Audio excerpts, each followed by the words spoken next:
Have you ever had like a really intense dream and you wake up in the middle of the night and your heart is pounding, your hands are sweating? That's because your mind cannot tell the difference between your imagination and reality. And that is why visualization is so powerful. Visualization has been being used for years in science and in sports. Muhammad Ali once said, "If my mind can conceive it and my heart can believe it, then I can achieve it." It's even been proven with research that imagining to move certain body parts actually trains your muscles almost just as effectively as actually exercising them. Scientists conducted this research using basketball players. They broke them down into 3 groups. The first group was told not to exercise or practice at all. The second group was told to practice shooting for an hour each day. The third group was told to only practice in their mind, to visualize for an hour each day, shooting hoops and making it in. And here's the results. The first group, of course, they didn't improve at all. They declined. The second group, they improved by 26%. And the third group improved by 25%. Almost exactly the same as the actual group that was exercising and practicing shooting hoops every day. And they did that with the power of their minds, with visualization. You can actually visualize and change your vibration. That is why the law of attraction, the law of assumption, that's why all of these things work to help you manifest things in your life. Visualization is what Olympic trainers are doing before competing. They spend hours and hours, day after day, visualizing winning. Oprah Winfrey once said, "Anything you can imagine, you can create." When Jim Carrey first started his acting career, he wrote himself a check for $10 million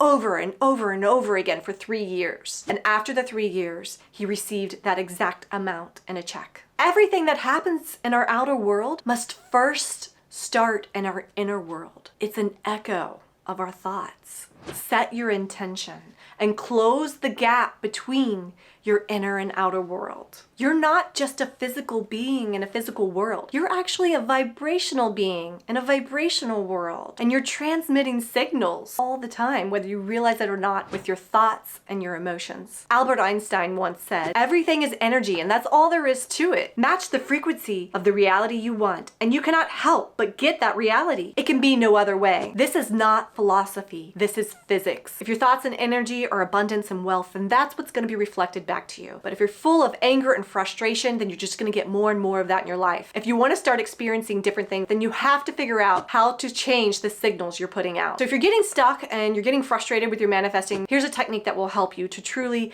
feel it. Because if you don't feel it, you can't attract it. And if you don't truly believe that you can have it, then you're actually repelling it and pushing it away. So be very careful with that. Sometimes I like to say start with something small and build upon that, because you can truly believe in something small. And then once you have evidence of that in your life, then your belief and your faith strengthens, and you can continue to manifest bigger and bigger, greater things in your life. Step number 1, get yourself really relaxed. Some people skip this step. They don't realize that they need to be really relaxed. And you can do this with some deep breathing. The reason you want to do this is because the more relaxed you are, the easier it is to access your subconscious mind. Step 2, visualize whatever it is you want. Close your eyes and start visualizing. Say it's money, then visualize you're holding your phone in your hand, maybe have your eyes closed and really be holding your phone so you can feel the weight of it, and visualize that you're opening up your bank statement and count all the zeros and see how much money it is you really want. Be as specific and detailed as possible. Don't just say I want a lot of money. Focus and fixate on an exact amount of money and really focus on those positive emotions, because those emotions are what's going to raise your vibration and help you tune in to what it is you're seeking. And now here's the trick. Ask yourself these 3 questions. These 3 questions are going to help you get into it, feel the visualization, and raise your emotional impact inside of you. And the questions are, why, what's next, and how does this make me feel? So let me just walk through the steps with you one time. So say it's money I'm trying to visualize, and I'm holding my phone in my hand, $2.2 million. I have an exact specific amount. And then I close my eyes and I ask myself, why? Why do I want this money? Oh, I really want to purchase a dream home for my family. How do I feel? It feels so empowering that I achieved this. What's next? Oh, what's next is I'm gonna take this money and I'm gonna go purchase that house right now. And now I'm walking into the house and it's beautiful. How does this make you feel? Oh, it makes me feel like I really accomplished something. Like I've done something really important for my family. So just keep running through these questions. Why? How does it make me feel? And what's next? And it'll really get you into the visualization. Make sure to really try to get your 5 senses involved. Taste it, feel it, smell it, and really believe with all of your heart, with all of your faith, know know that it's coming for you.